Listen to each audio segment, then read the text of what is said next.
Quando de noite, disfarçando as minhas mágoas, vou beirando o córrego d'água que atravessa o meu pomar, e fico ouvindo o choro triste do corguinho.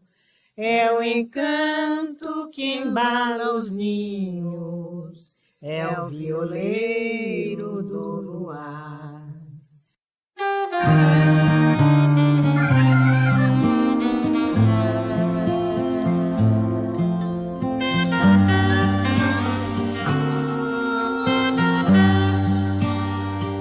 Às vezes de noite, disfarçando as minhas mágoas, vou beirando o córrego d'água que atravessa o meu pomar,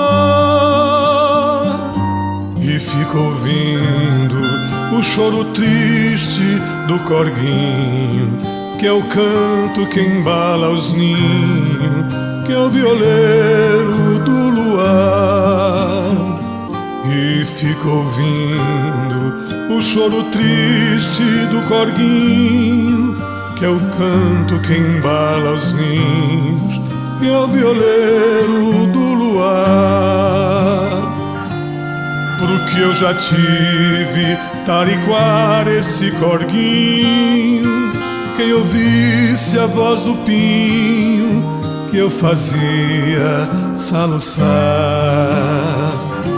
É bem igual como essas águas dilurida no corguinho desta vida, também tive o meu luar.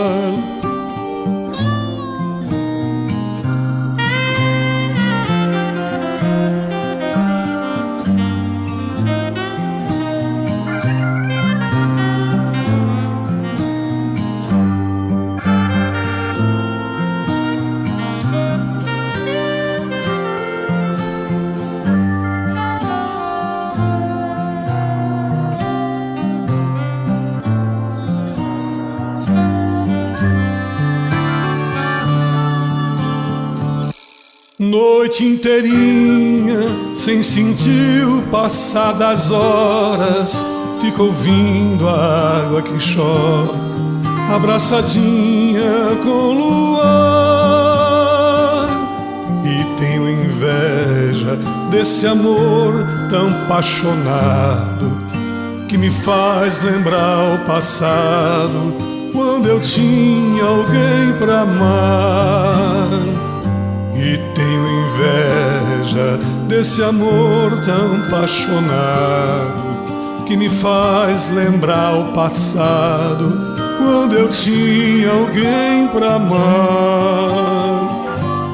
Porque eu já tive tariquar esse corguinho, quem ouvisse a voz do pinho que eu fazia soluçar. É bem igual como essas águas dilurida no corguinho desta vida, também tive o meu luar.